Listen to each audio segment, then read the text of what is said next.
Scanning. Identity authorized. Welcome to the Secret Superhero Club Podcast Network. On today's very special episode of the Animation Station podcast, I am joined by Caleb Masters from the Cinematropolis as we discuss 4 films from the Animation is Film Festival that was recently held in Los Angeles.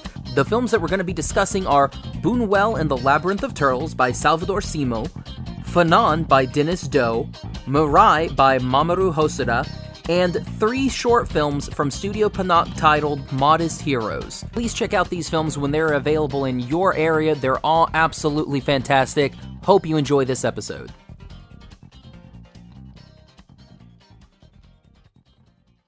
Hey everybody, welcome to a special episode of the Animation Station podcast. Today we're going to be reviewing some films from the recent Animation is Film Festival that was going on in LA. We were lucky enough to sample some of their wonderful movies, and I'm joined today by Caleb Masters from the Cinematropolis.com. Hey, thanks for the invite. No problems. How's it going, Caleb? That's good. It's Saturday, and we're watching a bunch of animated films. I'm hyped, and in fact, I'm discovering some. I'm really excited to talk about the entire slate of films we have because it's a really exciting list. Definitely. And Caleb, real quick, just for our regular viewers, why don't you tell everybody about yourself and the Cinematropolis? Yeah, absolutely. So I am a film critic and podcast producer, so I've been reviewing films since 2012. My latest sort of venture is a website called thecinematropolis.com, and what we do is we talk a little bit about films, but we don't necessarily do strictly reviews. We're more interested in talking about like the ideas that are working in the film, like, hey, what's this film actually about? What's the film trying to say? What's it trying to communicate? And also we're really interested in, hey, like how does this get made? We do some reviews here and there, but we really want to make sure with every, like, we like it or we don't like it, we're actually really talking more about, okay, we like it or not, but even if it's a bad movie, there's still some stuff to talk about there. So it's more analysis driven. So we have a monthly podcast called the Cinematic Schematic. That is usually it's like a feature-length show. We have one segment that's talking about a newly released film. Our second segment is called Soundtrack, where we analyze film scores, and our third is usually like an interview segment. And then we have some extra bonuses we drop here and there. But it's the podcast is called the Cinematic Schematic. And for those of you guys who like to read, the Cinematropolis.com is a website full of written essays where we take a deep dive and a closer look at what makes films tick. Yeah, and then I podcast for a living. That's fun. Woo! Oh man, must be the life. Podcasting for a living. Woo! Yeah, man. And we'll put all of the links to the Cinematropolis and the link to the website in our show notes. So all you have to do is just click on that, and it's going to show everything. This is going to be a really long episode because basically what we're doing is we're reviewing all of these films. So we're watching the films, and then we're reviewing them right afterwards. So this is going to be a nice long episode, but we're going to break everything down into nice little chunks for everybody. Hey, man, it's like hot off the presses. Exactly. As in, we just finished watching this movie. And the first one we had today, and you're going to have to help me with pronunciations because I'm atrocious at them. It's called Bunuel in the Labyrinth of the Turtles. Yeah, so it's Buñuel and the Labyrinth of the Turtles. Yeah, and it's it's funny. I was calling it Buñuel too because I didn't realize what it was, and we get about 20 minutes in, and I said, "Oh wait, this is a movie about the famous filmmaker Louis Buñuel." I had no idea that's what this movie was. It also didn't help that I spelled Burnell on my notes, so that probably did not help. No, it's tricky though. So it was a really nice surprise because I was like, Buñuel, Louis Buñuel. Wait, like this is a movie about like that Buñuel, because it was when he was trying to figure out how to get money for his movie. I was like, wait a second, this sounds familiar. Where do I know this from? Oh yeah, like this really.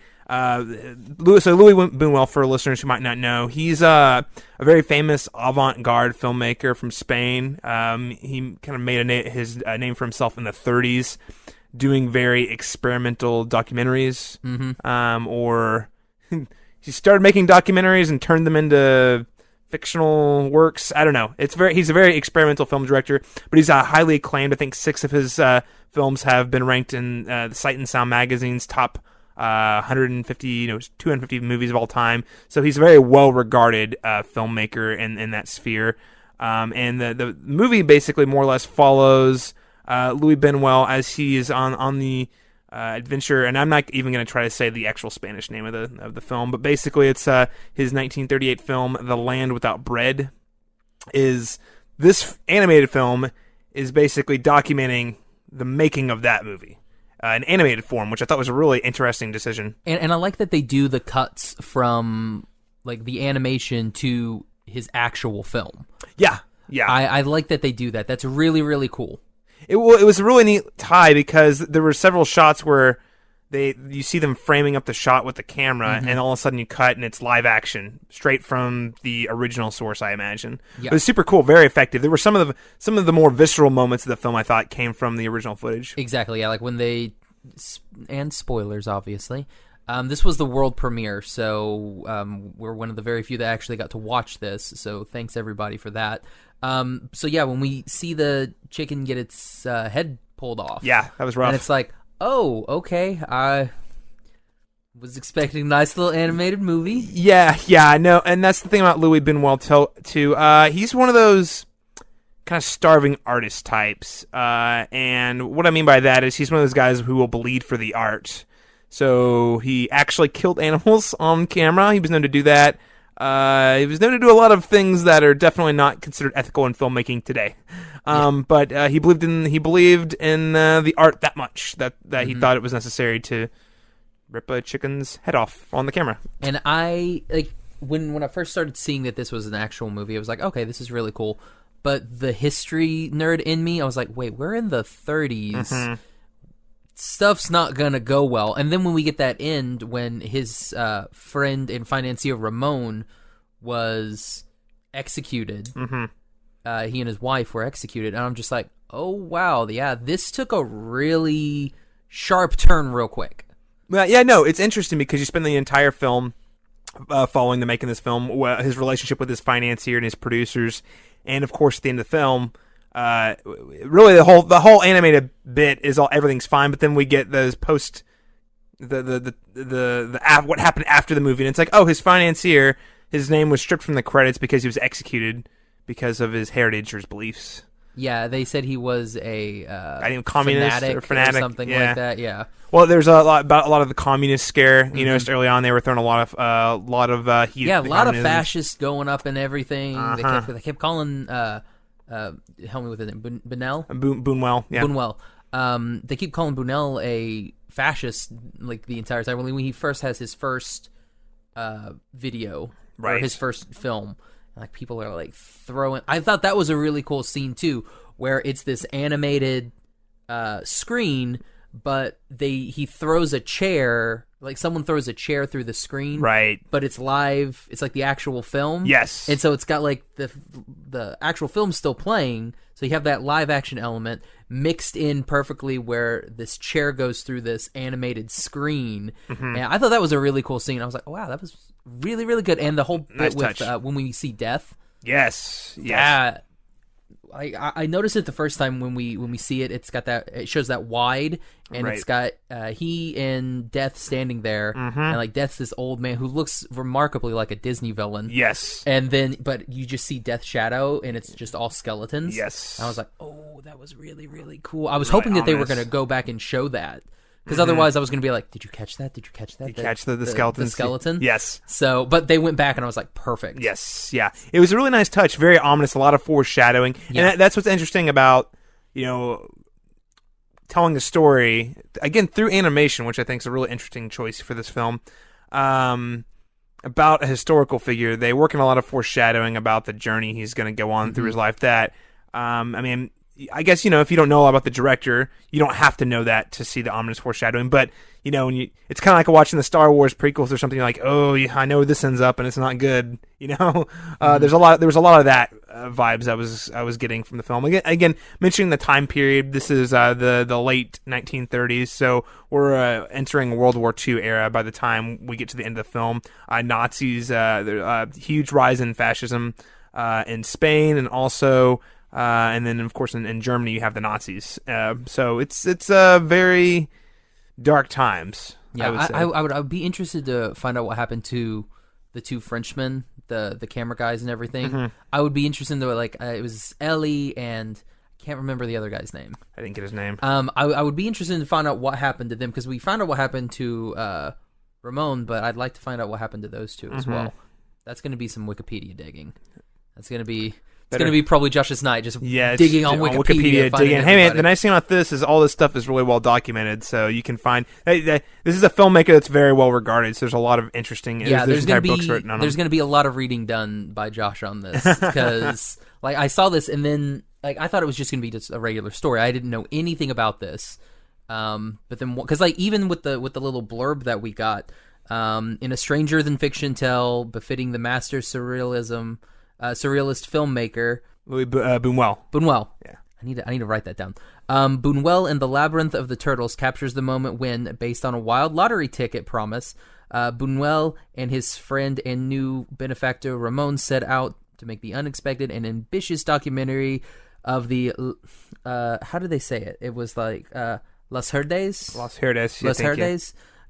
Region in Spain. The production tests Buñuel's mental stamina as well as the two men's friendship as the fate of the project comes into question. Like, that doesn't help if I don't know what. If you don't know who Louis Buñuel is, you're probably gonna be like, I don't know no what idea what means. any of this is. Yeah.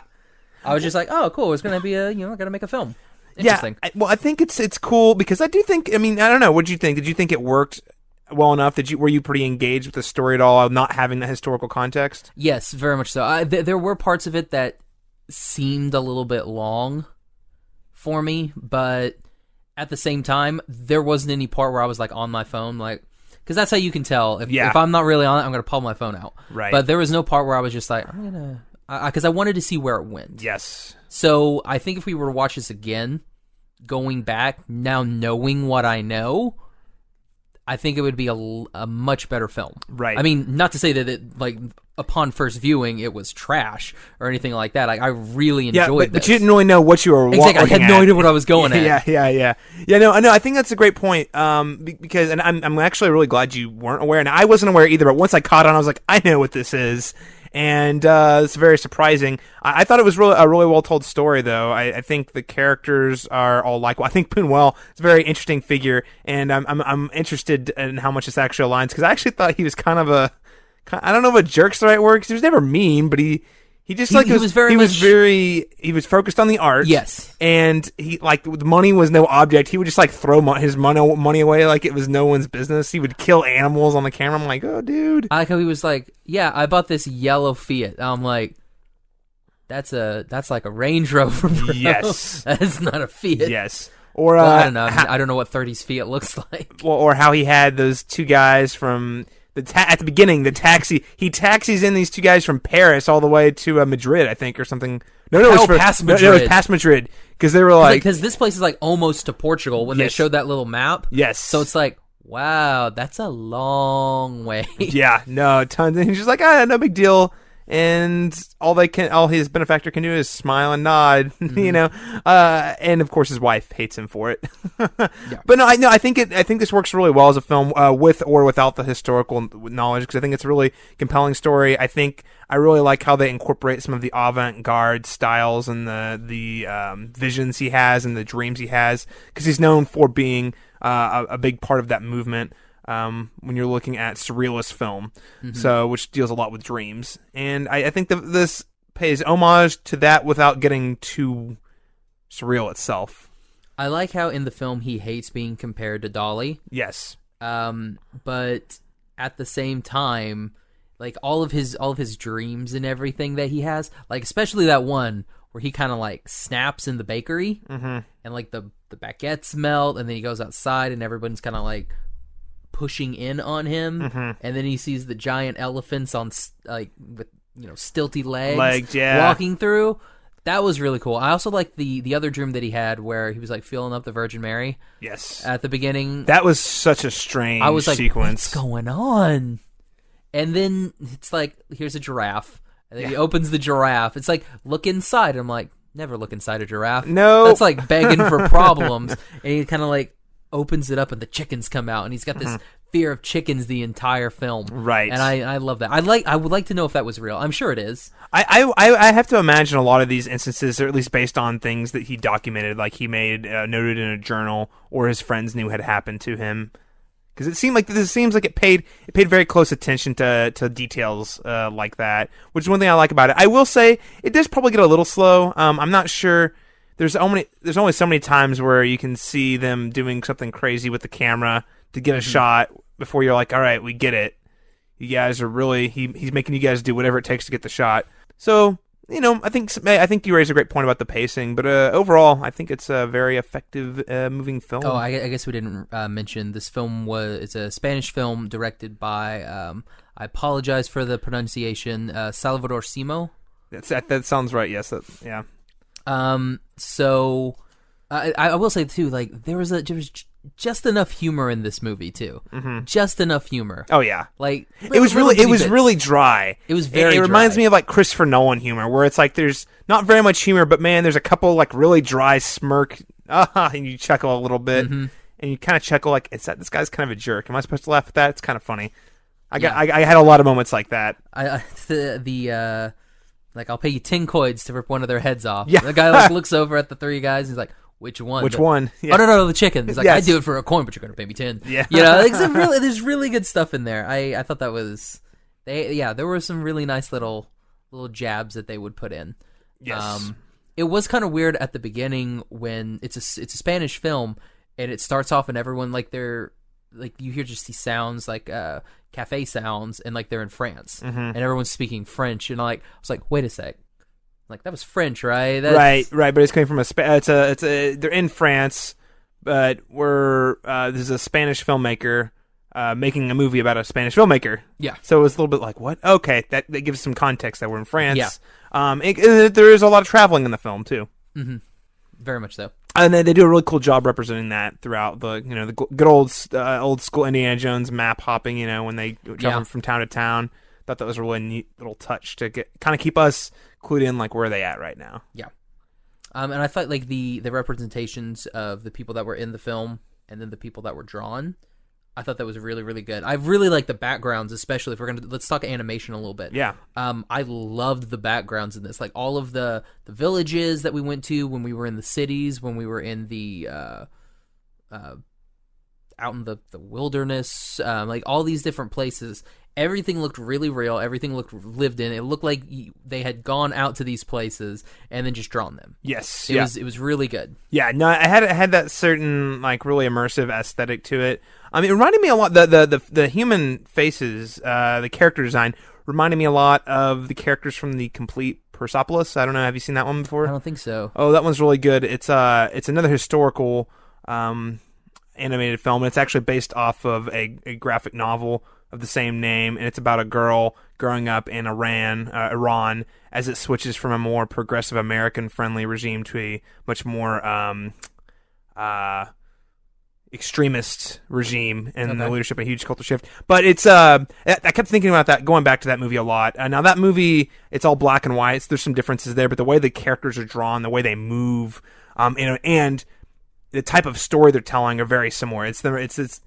This film is recounting a real life of somebody, and also the way that they have like the dream sequence was all those, a lot of similarities I noticed with that film in particular, which I really like because I think the complete Persepolis is one of my favorite animated films. Nice. All right, so would you recommend this to your average watcher? Like, or who would you recommend this to? Yeah, average watcher's tough. I don't know how much the average viewer is going to get into this. Because it's about something film fans, film people who are cinephiles, or particularly who have a love for foreign film. Mm-hmm. Absolutely. This is a huge recommend. This is like a watch it, buy it, put it on your shelf or whatever. Yeah, absolutely. For your average person, though, I mean, I would say find your cinephile friend and be like, hey, let's watch this movie together. I hear it's good, but I don't really know what the deal is. Because I think it's so good that people should check it out. But I think this is definitely going to be something that plays a lot stronger to people who have a pre-existing knowledge of Buñuel, or those are the people who need to find out about the movie so they can sell their non-film cinephile friends on the idea. Because I feel like if you were just an average person and you started watching, you're not going to have a clue about why is that really important, which might take some time for folks to get into. Yeah, I'm in that same boat. It's one of those like, I have, my friends, and it's like, I don't think that they would enjoy this because none of us, we watch like cartoons and we watch anime and we watch stuff like that. Like it's not this is not a film that would typically be in our wheelhouse, but just watching this, I really enjoyed this film. Like, it was really, really good. It's one of those that it makes me want to go, and I want to go out and I want to investigate and I want to figure out what's going on more in this film. Yeah. So I really enjoy that. That's very cool. So the Land Without Bread, add that to your watch list as a double feature. That will be how am I going to find that? I'm sure Filmstruck has it, maybe. I don't know. All right, so we're going to go ahead and go into our next film. All right, so for our second film, it was a Belgian, French, and Cambodian film by director Denis Stowe. The film was called Funan. Yeah, Funan, yeah. Funan, yeah. And this was the North American premiere. And man, this hit one. This hit you hard. Yeah, no, this one it's really tough to chew on. I mean, because it's basically about a very important historical event in Cambodia in the 70s, and more or less what you're looking at is how a new regime comes in and overthrows a pre-existing regime, and does so by labeling people as you're one of the revolutionaries, or you're part of the revolution. And in this one, I believe they're anti-capitalists, but everyone who doesn't fit in with the revolution, you're actually an enemy. And this is the way that basically like this revolution breaks up families. Slowly but surely, these people lose their rights, and eventually they start getting rationed on food. And eventually, they get divided. Children ripped away from their parents. All very timely with certain things happening at the southern borders of the United States. So it's, it hit home, and it hit hard. Yeah, like you were talking about, it's a very timely subject, and this takes place in Cambodia during the 70s, during the Khmer Rouge, which was the whole big communist party coming over and taking over Cambodia until they were pushed back later. And man, from what I know of, what I've read on the subject, this was very, very accurate. Yeah. And according to the film, I mean, I unfortunately have not done a lot of research into this, but the way that the film is dedicated to the director's mother and his brother and to all the exiles. So there's got to have been something there. So I don't know if he lost his mother and brother, or at least had family members that were affected. Yeah. And man, it starts off nice and happy. Oh yeah, families together. They're all off on an adventure together. Just. And then it takes the Disneyest of Disney turns. Yes. And Disney turn. Yeah. Yeah. Well, only because Disney, they like to tear families apart. Well, so it's been known to happen a time or two. Yeah, all of the Renaissance. Yeah. So we start. Okay, so I guess we can kind of read the little blurb, and I apologize. I'm going to do terrible pronunciations, and that's my ignorance. Winner of the Cristal for feature film. The highest award at the Annecy International Festival of Animated Films. Funan is a powerful and beautiful story of a young mother's fight and determination to hold on to her family during unspeakably rough times. During the Khmer Rouge madness of the 1970s in Phnom Penh, young mother Cho's life is brutally disrupted when the population is deported to camps and she is separated from her 4-year-old son. While her world falls apart, Cho remains steadfast in her determination to find her son and reunite her family, even if it means risking everything. So the majority of this film is Cho and her husband, Kunan, while they're trying to find their son. I could not pronounce his last name. Their son. Is it Savan? Savan was what I heard, yeah. Yeah. So they're trying to find their son Savan. And because he gets separated pretty early on in the movie. Yeah, I'd say in the first 20 minutes or so. Yeah, because he's 3 at the time when the movie starts. and he gets separated. And by the time the movie ends, it's been 3 years? I think it's 3 years.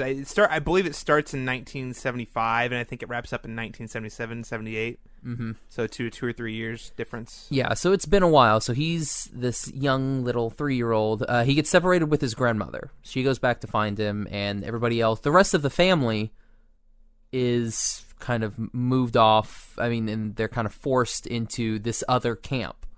And so they're having to work, and you slowly start to see everything kind of unwind. Like they're thinking they're going to get to this town, they're going to see like their cousin Sook, right, and he's going to help them, but Sook has been is now a member of this revolution. Yeah. Yeah, and that's the thing. They don't like a lot of regime changes. I mean, the ideologies pit families against families, so people get separated, and all of a sudden, people you used to be able to trust, you don't know if you can trust anymore.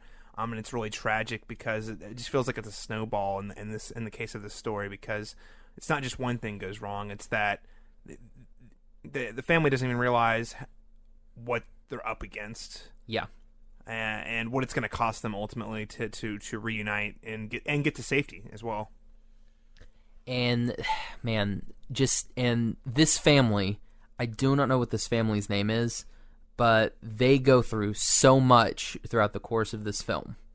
Because first, they lose one member of their family, and then I believe his brother runs away. Right, and then it gets worse, because then Hoot and Kanan, they're like sent away for months, and it's just Cho, Lily, and her mom for a large chunk of the film by themselves. Like the way it's described is it seems like months and months have gone by, right, without the men coming back, right, and something terrible happens to Lily, and she ends up killing herself because she would rather kill herself than basically be made into almost like this a prostitute for food. Pretty much. It's basically it's prostitution. I mean, for food, but like she's objectified in the same way prostitutes are. Yeah, and the fact that she doesn't want to do that, she ends up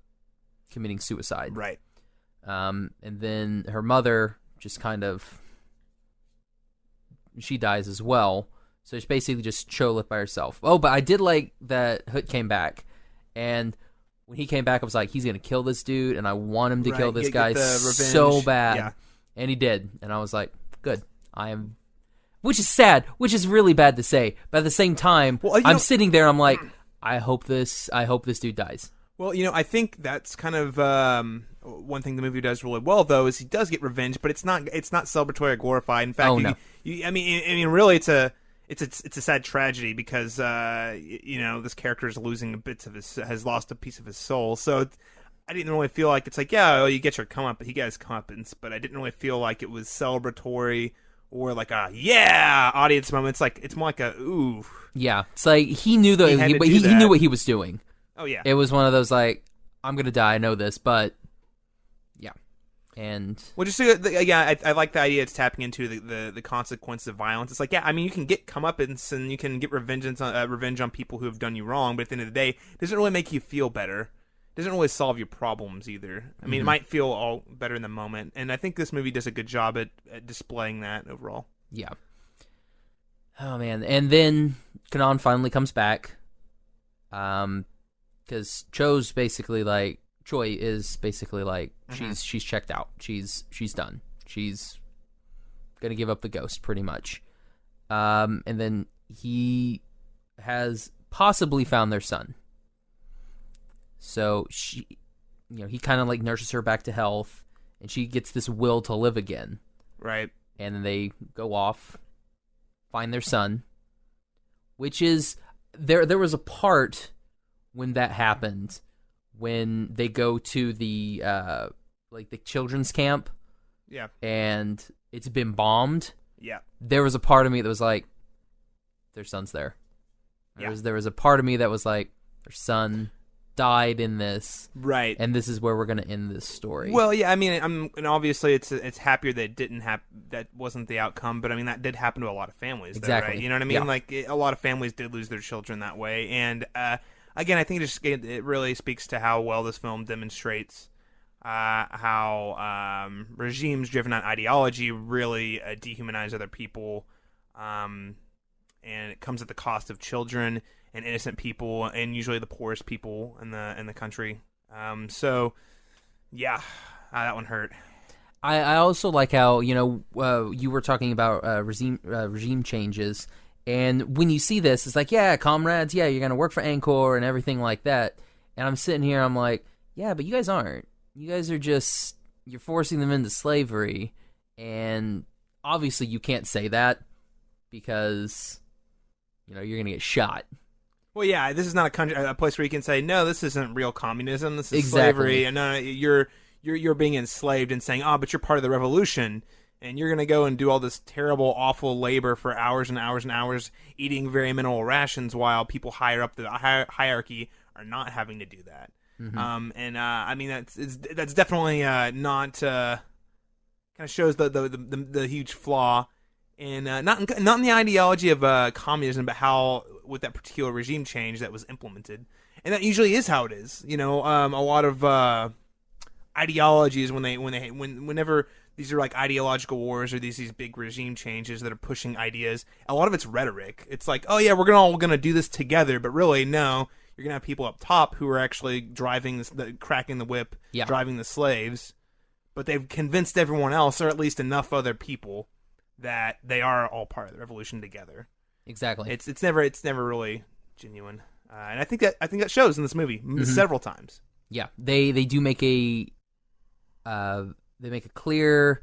It says like, this is what we were going to do with this, and they portray it very, very well. Mm-hmm. They're like, we're going to show all the injustices and how this didn't work, right? And this is what we're going to show, right? And even at the end, when we have Kanan has gotten with, they found their son, right? And he goes and he basically sacrifices himself, yes, so that they can make it to over the border into Thailand. Yeah, and yeah, I did like. I thought it was very moving because like this whole entire time, when things are going good, when things are going bad, he is blowing, on the back of Cho's neck, rustling the hairs and everything that. So this theme, this commonality between the two of them, showing their love for each other throughout the film, and then at the end, you've got that breeze that comes out after he gets shot. You have this breeze that comes by, and kind of like gives her that push to keep going. Yeah, no, I think it's a really beautiful moment at the end, and that's the real emotional core of the story, and I think it pays off really, really well. The relationship, father, son, wife, family, just the fight for survival, and you see these consistent trends about their love throughout the film. Yeah. What'd you think about the animation? Oh no, I think it was really good. It's a lot of browns, man. It's not a happy movie, nope. And the animation definitely conveys that very well. A lot of browns, a lot of grays, and it gets grimmer and grimmer. There are moments. And what's cool about this is there are moments of warmth that we see, specifically in the scenes where they're together as a family, and those tend to be warmer. But I appreciate that little touch with the palette. But no, it's a dark brown, gray war movie. It's not a war movie per se, but it feels like one. Yeah. It's a movie that takes place within a war. Yes. Like, you're not going to see you're not going to see the battles or anything like that. You're going to see what's going on behind the scenes. Right. The everyday. How did this war affect the everyday person? Mm-hmm. And they did a lot. Like, it's very. We're getting into this this special CG animation that we're getting into nowadays. The Dragon Prince. I've been watching exactly that, where it's it looks like it's 2D, but it's actually 3D. Mm-hmm. But then when people are moving, you can kind of tell a little bit. Whereas this, I mean, there's not. I mean, so you've been watching the Dragon Prince. Yes. So I really like that show. There are a lot of almost not clipping issues, but there are a lot of. It looks like it's lagging. Movie, yeah, exactly. like when someone's coming through a door or there's a hug. There's a lot, but there wasn't a lot of that in this movie. I mean, there were maybe a couple moments. Maybe. I think this movie handled it pretty well because I didn't feel like it was... well, firstly, it's not as stylized as something like The Dragon Prince. Exactly. Which I think makes it a little easier. It helps the frame rate run better. I don't know. I'm not going to claim to know the technical side of it, but I know Dragon Prince, it always feels like you're playing a video game where the frame rate drops a lot. Well, I mean, they put so many bright, colorful moments in that show. Versus this, where I didn't really, maybe once or twice, I felt like, oh, okay, maybe there's a little bit of a weird transition here and there, but it was never really that distracting for me. The only color that you really see in this film is you see a lot of the red for the rouge in there that happens, and then like there's a good amount of greenery in just like the world itself, but everything else is very dark. So who would you recommend this movie to? Oh boy! So first, I'm just gonna throw it out there. Final thoughts. We'll see. We'll see what happens. I feel like this is definitely a movie that especially if it gets a good campaign push from the right people, this is gonna have a huge shot at the Oscars for Best Animated Feature. Nomination, probably not a win because Pixar is a machine that doesn't stop moving. Best foreign, maybe, best foreign film or best animated feature. I'd love to see. If I think it's well deserving to get nominated in either one of those categories, especially the animated feature. They've been working in more foreign films into the animated category in recent years, and I think this is very deserving. And I feel like it's an outstanding film. I think it checks the boxes the Academy is looking for. It is timely. I mean, obviously, this is about war in Cambodia in the 1970s, but there are striking similarities to some of the imagery we've witnessed in the recent months about what's going on the southern U.S. borders between immigrant children and their families. That's the type of stuff that it makes it feel a little more socially relevant. I know the Academy tends to at least acknowledge films about stuff like that. So I just got to throw out there. I always love playing the Oscars game. Who would I recommend this to? I think I'd recommend this to most people. Yeah, I really do because I think it's timely. It's a film about family, and I would probably hand it and say, hey, this is kind of a heavy movie, but I think it's really important you watch it right now. Maybe one day it'll be available dubbed, but I don't even care. I'd say there was one thing because I mean, since this is French. Like everyone speaks in French. There's part of me I wish they would have spoken Cambodian. A couple of times, yeah. Yeah. I think it would have made it feel a little bit, harder for you. And giving you a little bit more of that, connection. But I think it's where like the last two films they both in French. In French. So, love the French, man. Oh man, those French. They make good movies. And fantastic animations too. Yes. Like they can tell a story. Like they're up there with Japan with like we can tell you a story. But I'm the same with you. Like I would recommend this film to pretty much anyone. Yeah. Like if you want a touching film about family, and I mean it's dark. Yeah, it's heavy. It's heavy. You let people know that it's gonna be Back to the Future. It's gonna be heavy. You plan either a fall afterwards. Yeah, it was a bad. Well, and you plan a follow-up movie or a happy event afterwards when you're done. Because it's heavy where you're going to feel it at the end. But I think it's worth watching. I think it'll stick around with most people. And I like what they did with this presser. They're following it up with another movie that I know I'm looking forward to. I'm pretty sure you're looking forward to it. So I think that's what they did when they set this up. They were like, all right, we're gonna go really heavy. And then we're going to go fun. Yeah, we're going to go fun. Let's do fun. All right, so on to the next one? Let's do it. All right, so for our third film, we got to watch, and I was very excited for this film. I don't know about you, Caleb. But I was very, very excited for this film. And it's Mamoru Hosoda's new film, Mirai. Yeah, I've been looking forward to this one for a while. I'm a big fan of Hosoda-san's films, and I think... this one in particular, I'm like, there's time travel elements afoot, so I'm always perks my ears up because it's one of my favorite kind of plot devices, and I'm always interested to see what he's going to bring to the table.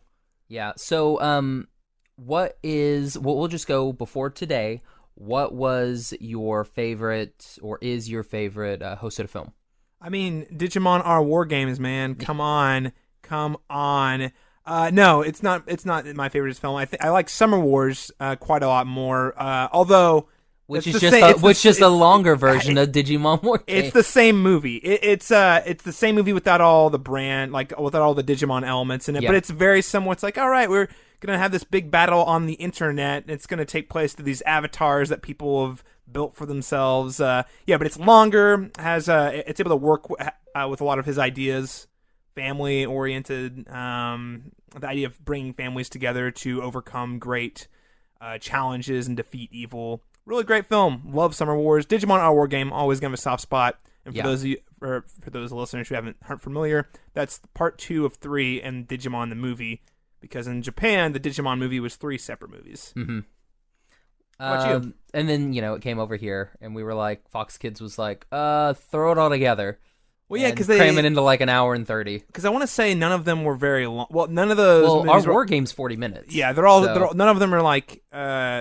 They're all like 30 to 40 minutes long. None of them, no one of those 3 movies they put together was long enough to carry an entire theatrical film. So they weirdly threw 3 different movies together and wrote a through line, which is weird because it's not really there. But yeah, it's not there. And then they cut a lot out too. They cut a good chunk of those films out, especially with my boy Ty, Joshua Seth, my man. I do love some Joshua Seth. He's one of the iconic anime voice actors, man. Yeah, when I got him on and we interviewed him, that was like little Josh's dream came true. Oh yeah. Did he yell at you with his Thai voice? Yes. He got this Thai voice in there. Now we did, and like I thought, because normally when somebody talks, like they'll put on the voice, but the whole entire time, like Ty is pretty much just his regular voice, except sometimes a little bit more high pitched. That's but crazy. I was just like, oh wow, I'm talking to like grown up Ty. That sounds like a hell of an interview. Oh yeah, it was great. So Mirai, I didn't really know what to expect going into this one because it was one of those where I wanted to be surprised going in. I didn't want to, because it's already out in Japan. I didn't want to be spoiled by anything. So going in, all that I knew was there was a girl. She kind of comes back in time because I thought she was supposed to help save her brother, which I guess technically is true. I mean, she helps him out. She helps him learn some lessons, gives him some perspective.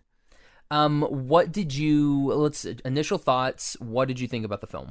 Well, I mean, I think it's a great little film. I think it's, in a lot of ways, I see this more or less as Hosoda's spin his own little My Neighbor Totoro, and the reason I say that's because it focuses on toddler characters. They're not even fully really children; they're toddlers, very small children, or small child, I should say. And it's just them explore. It's a story presented as if you're exploring the child's imagination, or is it magic? We don't know. It kind of in a similar way to My Neighbor Totoro. It's very ambiguous. You're like, "Ooh, wow, we saw some crazy stuff that's." Seems unrealistic, and it could either be his imagination or reality. So I definitely felt some Totoro vibes off of it.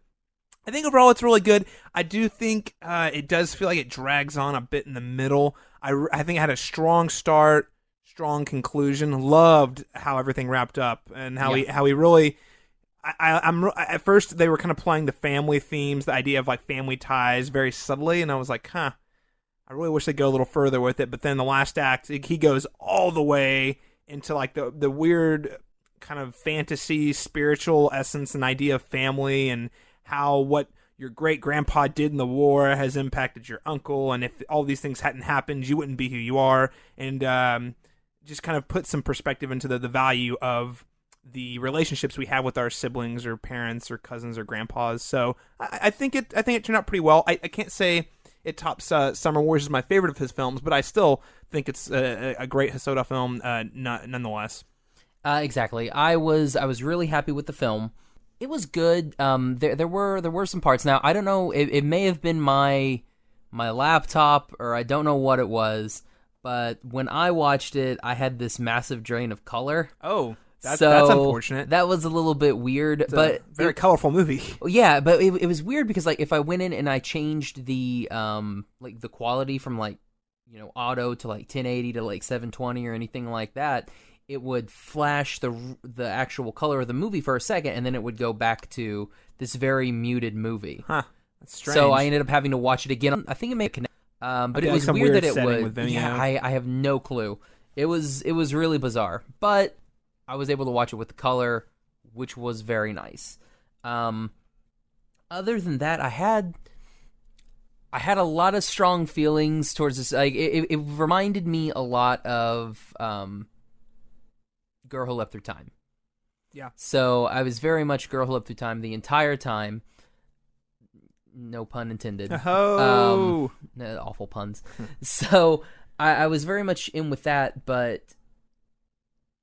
I think you and I briefly mentioned it before we started.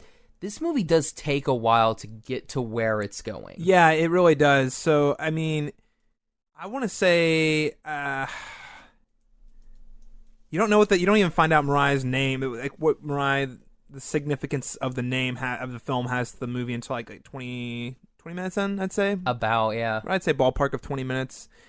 It just really, I like the premise of it. But then there's a point where it really takes a while for this whole, like the whole premise of this movie to kick in, where it's really firing on all cylinders. It's a slow moving one, slow burn for sure. It was weird. Like, I was waiting for them to say like his full name instead of just Kuhn at the end. I was because it's like an honorific type thing. So right. I was waiting for. That was like Kun-chan, and I was like, "Wait, what?" I was so confused. Well, I think this is just me speculating, so I don't know. I think the naming of Kun was specific, was intentional, just to be this could be any boy, right? This because Kun's like the title, in Japan, for boys generally, and yeah. So I just assumed, okay, well, we're just boy. I don't know. Yeah, that's complete speculation on my end, but that's kind of how I took it. Yeah, I'm right there with you. It basically has no name. Yeah, because it could be any boy, any big brother who's ever had a sister or a brother come home, who gets envy. Whenever all of a sudden the new baby's getting all the attention.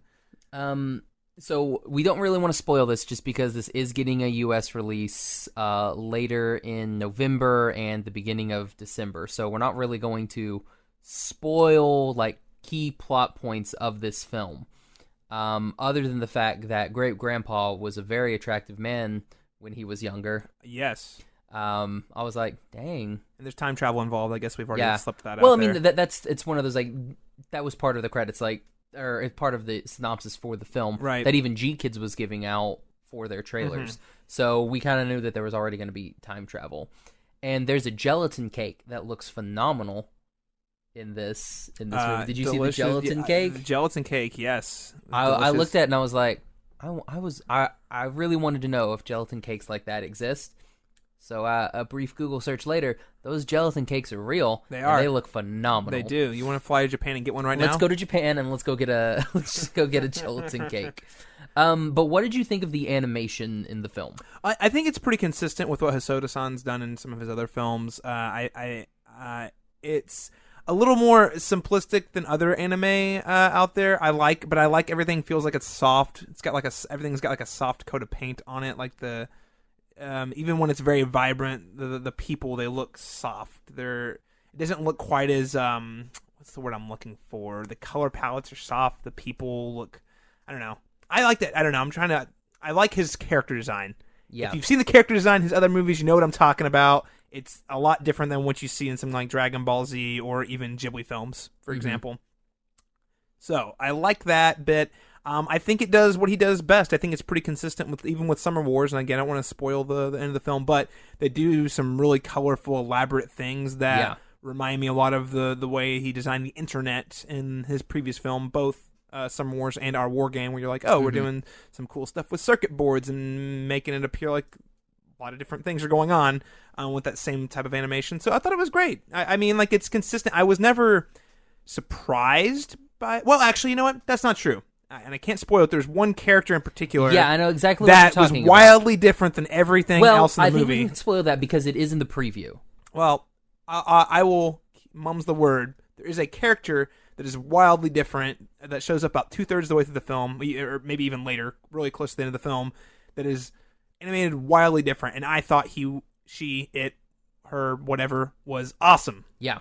awesome. Yeah, that was a surprise. That was the biggest surprise. Well, there was that one, and then there was a smaller one attached to that one. Right. That both of them I was looking at, I was like, wow, you guys, like, it's weird, like, the animation is completely different, but it fits. Yeah, they make it work. It feels like it's out of a completely different movie, but in a way that I admire. It doesn't feel like it ruins the movie or changes the tone. It's just like, whoa, doesn't look or act like anything we've seen yet. Yeah. Which is kind of the point.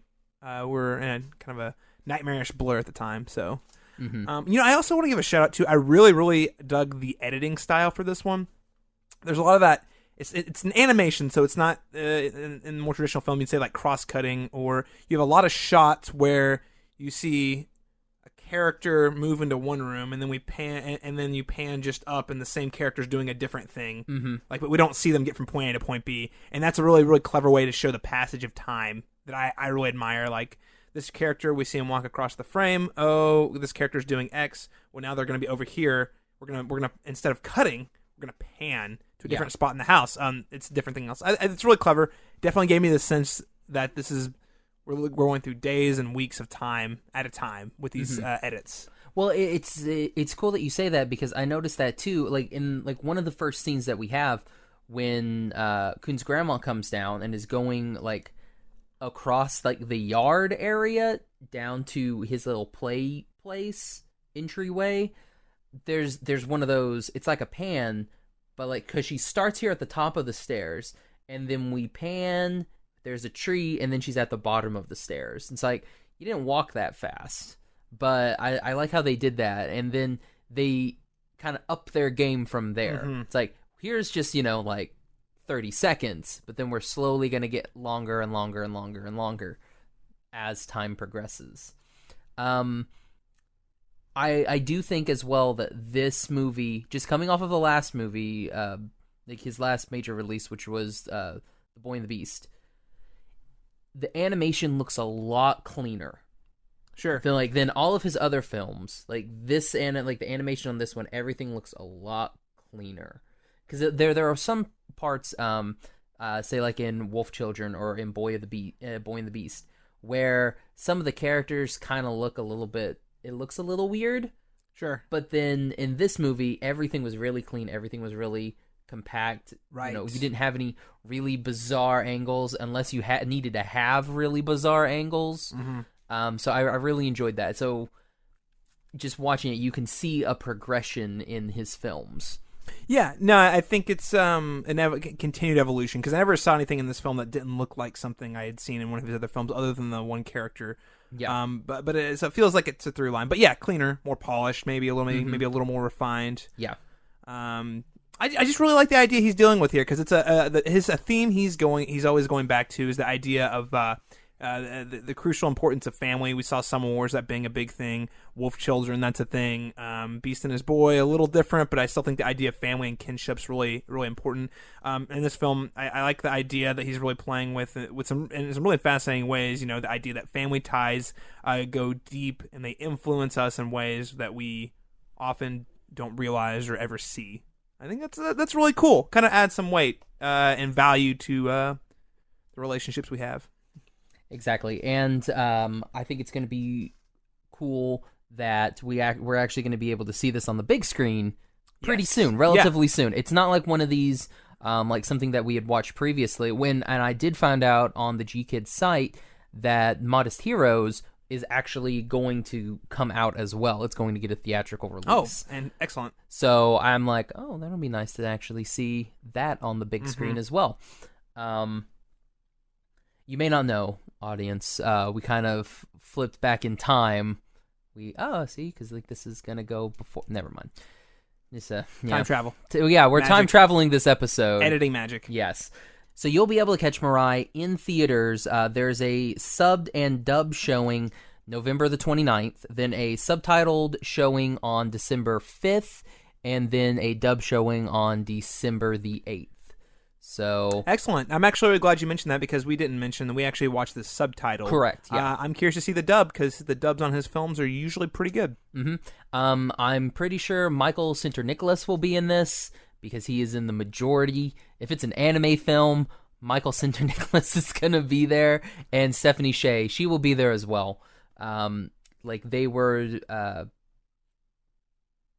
Michael Sinclair Nicholas. He was the main character in Summer Wars. He was also the main character in Your Name. And yes. Stephanie Sheh was the main character in Your Name, and something else, possibly Wolf Children, I believe. Maybe Wolf Children. I'm not 100%. Gotcha. But yeah, so that'll be out there. So definitely go check those out when it comes out. Support the film. I guess we didn't really talk about music that much. I will say I loved the beginning song of this. The little, how does it start? It's like is it Kiss Kiss? Yeah. Oh, it's Cute Cute. It's Cute Cute, and then Heart or something. I don't remember, but I love that. I thought catchy. It was really good. Yeah. And then I really like the outro song as well. I do. There is one thing in this movie I wish we would have gotten a little bit more of something after the credits. Sure. It's like we kind of end in this one spot, and I'd like if we would have gotten a little bit more of them growing up. Sure. Which, spoilers, I mean... I'm sure it was intentional not to do that, because that feels like a low-hanging fruit. So I'm interested in as to why they didn't do that. Yeah, because it's one of those... Because I would like to see it during the outro. Because that's, usually when they show a bunch of, pictures and everything like that. Which, hosted films, they usually show the progression of the story. Like in Boy of the Beast, you see the progression of the story again. So, maybe... I don't know. Would have been nice. Would have been nice. I think it's an intentional choice. Not sure what that is, but just seems that intentional decision to leave that out. So who would you recommend this film for? I mean, I just recommend this to anime films in general. I think it's a good film. I think all Hosoda films are recommendable to most people, especially with the dub. For average folks out there who casually like anime. But no, this is a must see. It's not my favorite Hosoda film, but I think it's a strong feature, and I think a lot of people are going to find a lot to like about it. Yeah, I can't wait to see it again, like I said, with the dub. And who knows, maybe, we'll see the dub, and maybe it'll pop that up. Yeah, that can happen very, very too. Possible. That's the thing. Whenever you're watching subtitled, at least for me, I'm never distracted, but it's a different experience because I'm able to focus more on the animation when I'm watching it dubbed. And it's not that the subtitles are never distracting. They just immerse you in a different way than with a dub. Because you've got you're having to use your peripherals a lot, and you miss a lot of stuff. Right. So yeah, that kind of stinks. Which I will say, watching it that second time. So the first time I watched it on my laptop, which was connected to the big screen, so I was able to read all the subtitles. But again, it was that muted color. So then when I watched it on my phone, it was a lot of color. I'd already kind of known what was going on. So there were a lot of parts where I was just watching. Right. That B game. I wish I had a young child so to play the B game. You can pack it away in the brain. Pack it away for you never know. For young little Josh Kuhn. Josh Kuhn to come around. But yeah, I'm the same way. I would recommend this to pretty much everybody, especially if you have a child and another child on the way. I think young parents in general, actually honing in specifically. I mean, this is, again, I'm curious, and I don't know what Hosoda's personal life is, and I don't necessarily need to know, but I feel like he has just lived through having a second or third child and is working it out creatively in a film, because I definitely feel that. I feel that passion in the story. I did like as well, because you can obviously see a lot of the similarities between his films, just like the animation and the way the characters are drawn. So watching this, I was like, there is a character that we meet. I want to say it's the second act, because we have 4 main jump through times. So I want to say it's the second one where he meets, and she that character looks remarkably like another character from Wolf Children. Right. And I was watching that and was like, okay, I gotcha. Yeah, some similarities there for sure. And then we meet Great Grandpa, and my goodness, Great Grandpa, he's a very attractive looking man. Oh yeah. All right, so I guess we've got one more left. one more showing, but it's 3 short films. Yes, yeah, it's 3 short films put into one. Okay, so on to the next one. Let's do it. All right, and finally, for our last little trio of films, we had the Studio Panak shorts titled Modest Heroes. And it came with 3 shorts. We had Invisible. Kanini and Kanini and Konono. Kanino. Let's see. Kanino. And then the last one, Life Ain't Gonna Lose. So we had 3 films here. The first one that we watched was Kanini and Kanino, which was directed by Hiromasa Yonebayashi, who is a Academy Award nominee for When Marnie Was There and Mary and the Witch's Flower. The description, I think both Caleb and I take issue with the description here. I don't believe it. It says 2 crab brothers embark on a grand underwater adventure to find their father after an accident carries him far downstream. Depicted as tiny beings in a large and merciless natural world, the brothers must evade a series of freshwater predators if they are ever to reunite with their family again. So the reason that both of us kind of take issue with this is there is no way that Kanini is a boy. Well, it's I mean, listen, I don't like to put genders into boxes, and I don't want to oversimplify it, but the voice, the hair, the body type, I'm like, I don't know. Yeah. It's know. very much that Kanini is a boy and Kanino is Kanino is a boy, and to me at least, and then Kanini is a girl. But I honestly though, it's annoying because I don't buy that description. But to be fair and real, it doesn't really matter what the gender is in the context of the story. Yeah, no. It's just, this was, so we kind of talked about it. This was definitely the visual demo reel for Studio Panak.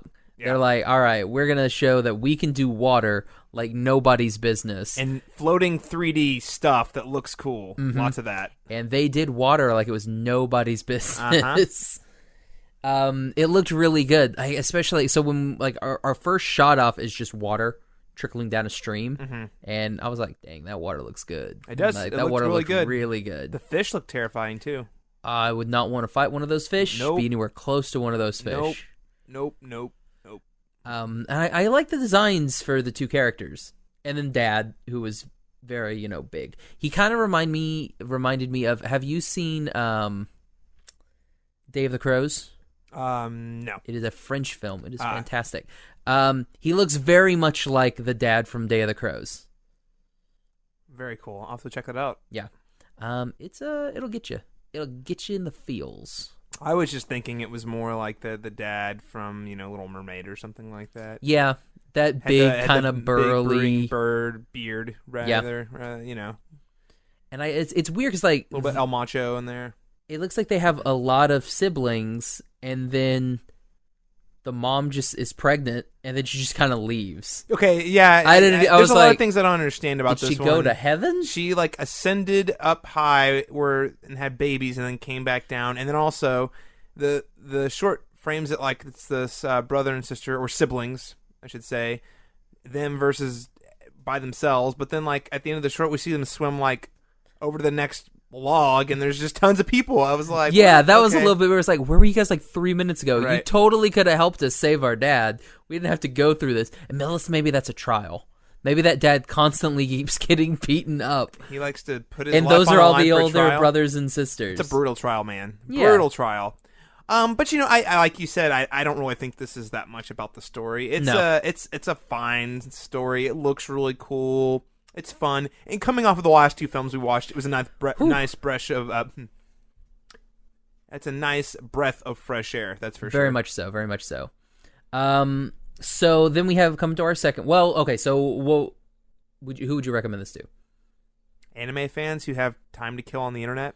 Yeah, if you got a good what was this? Maybe 25 minutes, maybe? The total package, this short? Yeah. No, I think it was the shortest one. I think it was only 12 or 13 minutes. Yeah. It didn't seem like Invisible seemed really short.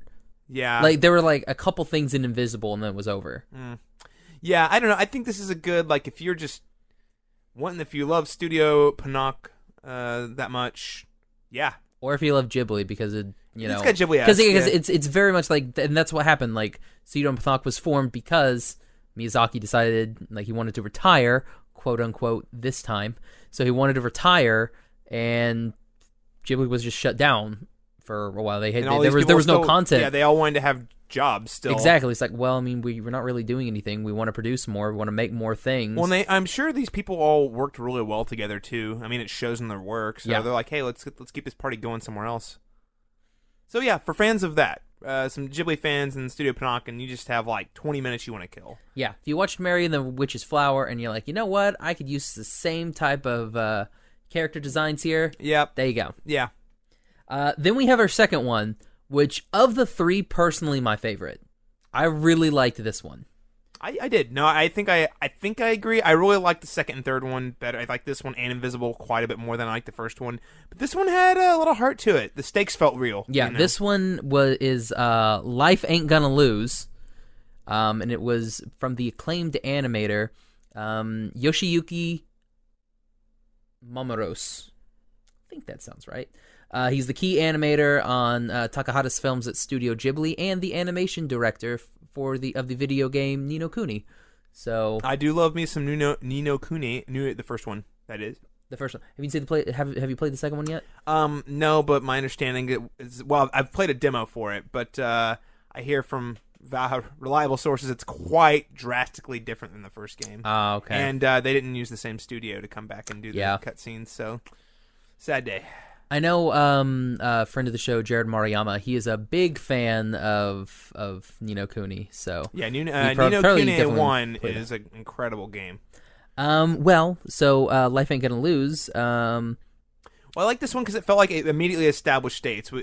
We understand this relationship between a son and his mother. He has an allergy to eggs, which is...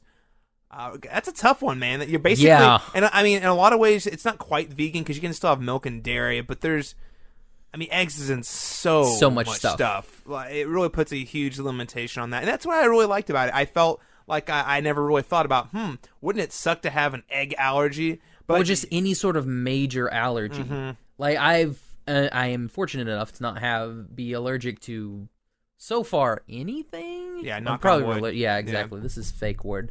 It's cork, so we'll knock on the cork. Knock on the cork. But yeah, so I've never really known anybody who's had severe allergies to something. No, this is epic severe allergies. This is if you eat it, if you don't get your shot like immediately, you could very easily die. Well, they were at one of those what was it? A little like festival, yeah, and somebody put like mayonnaise on this on something. I can't remember what it was, or whatever. And it rubbed it on his face, and he broke out right there. Yeah. And they had to call 911 to come get him. And I'm like, that is a very severe allergy, violent allergy. But there are people like that. You can also see an allergy to peanuts in Hereditary earlier this year, in the film that featured severe violent allergies. So I think it's cool because it empathizes. It just puts you in the shoes of like, hey, what does life look like for people with these allergies? And that's something I think a lot of us who don't have allergies don't really have to think about.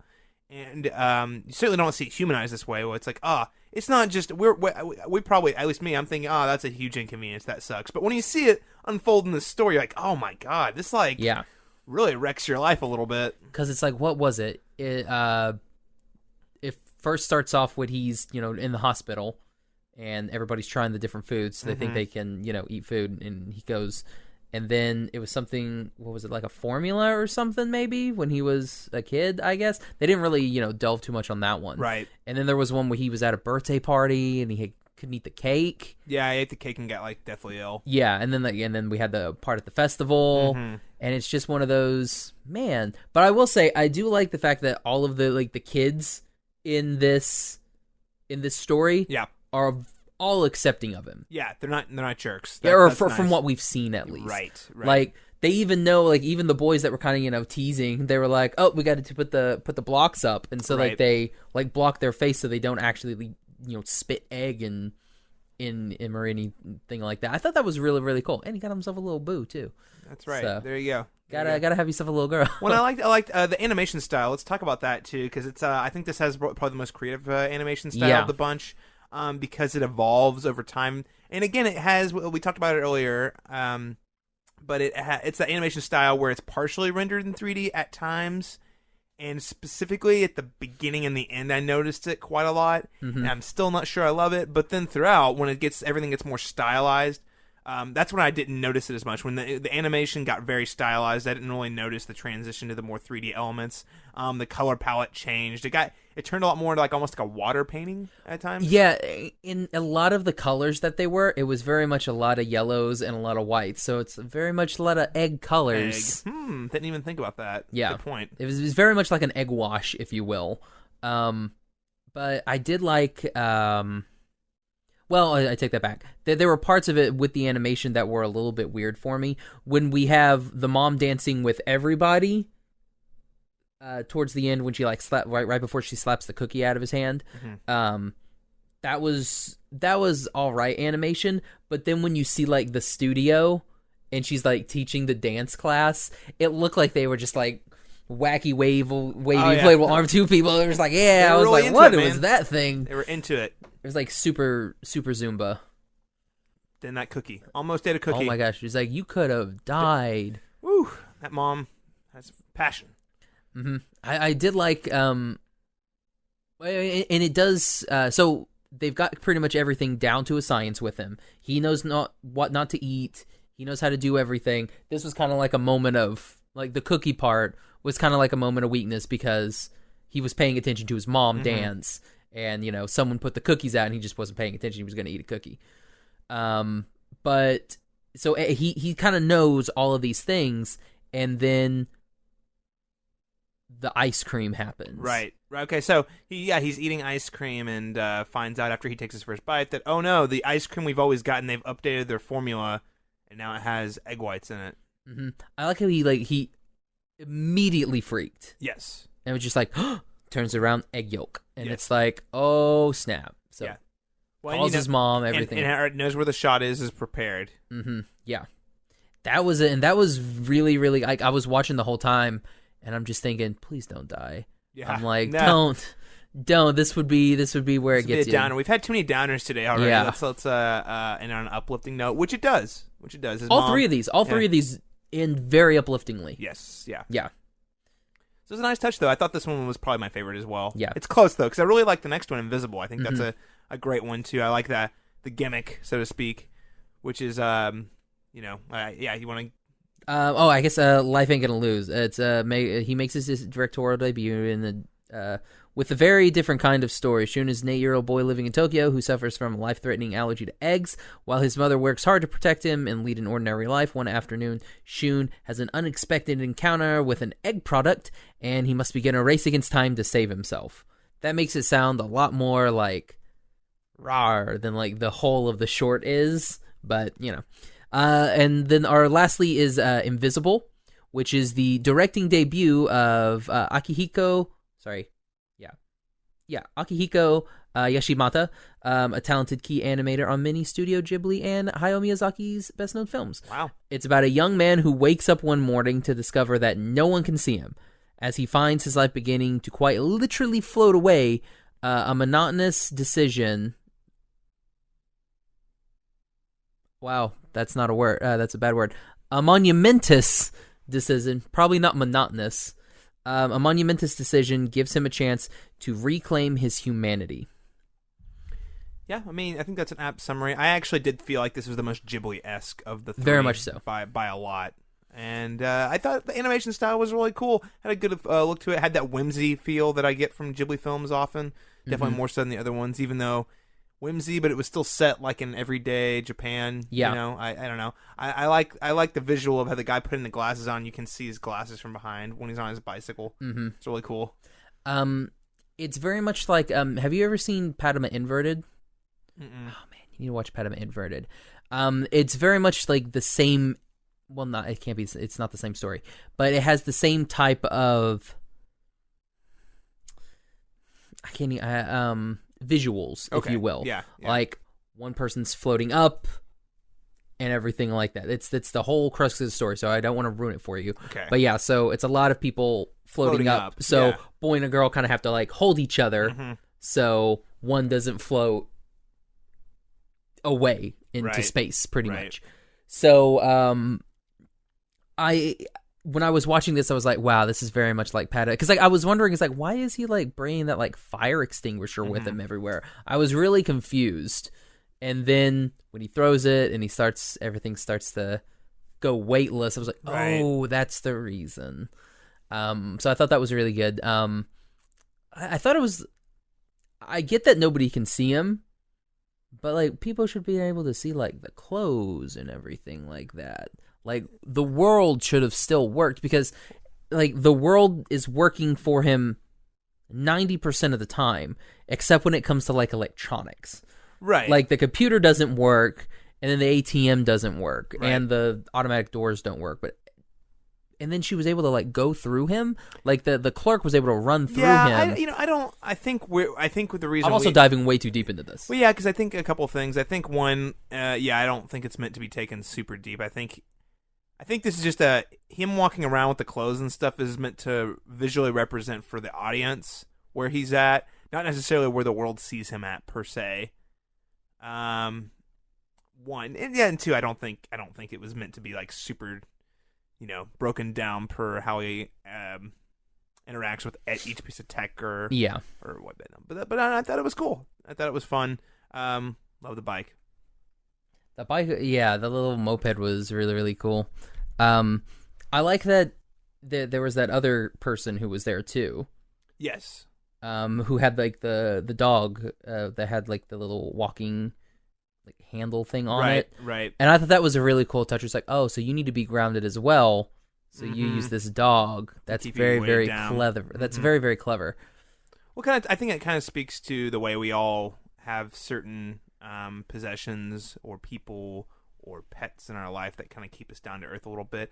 And frequently, what the research shows, a lot of us, specifically younger folks, millennials are very lonely a lot of the time. So I think that really speaks to kind of that anxiety. Like, and sometimes we see other people who are kind of in that same place as us, right? So I thought it was touching. Yeah, this is a very good in the first one it was very much visuals. The second one was very much the story, and this was the combination of the three. Yeah, I think it's a good balance. Yes. I guess we didn't talk. Who would you recommend the second one to? Second one, I would actually throw that in for someone who keeps up with stuff like Oscar shorts. It's hard enough to get people to watch short films anyway. But I think that's something I could show to basically anybody. Like, I feel like it's very accessible. It's a great little story. It's not long enough to be cumbersome. It's just about finding the right occasion for something like that. And third one? Ghibli fans, period. I think Ghibli. Yeah, I think Ghibli fans are really like. I felt this is the most Ghibli-esque of the bunch by a lot. Yeah. So I think they'll find a great deal to watch it. And Ghibli fans, you recommend doesn't matter the length, just say, hey, watch this cool short, they'll watch it. So when he was eating the little apple bun pastry thing, I was looking at that and I was like, wow, that looks really, really good. Like I'm sitting there and I'm like, I really like the way that they're doing this animation. So like he's eating it and you can't see anything. He's got a little bit on his mouth. Right. And then like when he opens his mouth a couple times, you can kind of see him, chewing. But I thought that was really cool. I thought the rain was a really nice touch. I loved whenever he was driving his moped. Like he didn't like drive it like perfect, which makes sense since he could float away at any time. Right. Because like he's got his moped like tilted the entire time. Yeah, he can't be balanced. Exactly. Yeah. So it's like he has to hold it like tilty and so. Thinking back of it, okay, yeah, it makes sense. But without knowing it, I was like, why are you riding your moped like that, sir? It didn't make a lot. But he goes... the floatiness, though, kind of the weightlessness, I think, makes sense. So in order to, become uninvisible again, he saves a baby who very... It was very cliche, like a runaway stroller in front of a semi that's about to get hit. It's a little on the nose, But he saves it, and he plays peekaboo with the kid. Which, I guess, are we supposed to think that maybe when he did the peekaboo, possibly that's maybe when he... Well, it kind of reawakened some humanity there, and he felt like he felt seen. Because it was one of those, when he started handing the pin to the girl, he was starting to be seen a little bit. Yeah, I think that's what it is. Like I think it's representing the emotional vulnerability. Like he needs to feel seen. That's why when he's handing the girl the pin, we start to see it. It's like he's starting to show a little bit more of himself, but then he backs stops away. Yeah, with the baby again, making himself very vulnerable. You know, basically risking his life to save the baby, and he plays peekaboo. Very vulnerable moment. Mm-hmm. And baby laughs, and then at the end, you see him driving down. And he starts getting hair, so it's like he's become visible again. Yeah, exactly. It was very, very good. You know what? I'm slowly starting to like this one a little bit more. I told you I liked it. I like it a lot, man. It was really, really good. Oh, man. A lot of good ideas. Yeah. So, Caleb, thanks for coming on. Yeah, hey, this was fun. Thanks so much for having me on. This was a blast, an excuse to watch some anime and chat about it a bit. Mm-hmm. So, one more time, where can everybody find you? Well, you can find me writing and doing podcasting over at the Cinematropolis.com. We've got written essays going up there every week, and we've got a monthly podcast called The Cinematic Schematic, where we do really deep dive analysis on new release films, film scores, and just interviewing cool people. And, of course, you can always find me tweeting on the internet at CMastersTalk. That's letter C, Masters Talk. And, again, we're going to put all of those in the show notes, so just click on the show notes. You can find all of those. We'll do some images and everything for all of these. So, again, look in the show notes. You'll see press releases, everything like that for all the films that we've watched today. And you can find me on Twitter and Instagram at Josh L. Kane. You can find the podcast on Instagram at Animation Station Podcast, on Twitter at Animate Podcast, Facebook and Tumblr, Animation Station Podcast. You can go to our website, animationstationpodcast.com, and all of our episodes are available on iTunes, Stitcher, Podbean, Google Play, anywhere that you can download a podcast. So, Caleb, thanks again for coming on, man. That was really fun. Hey, thanks, Josh. Yeah, I can't think of a better way to spend Saturday. Exactly. So, for the Animation Station Podcast, I'm Josh. I'm Caleb. Bye-bye, little butterfly. That makes no sense, when I don't have my regular people here.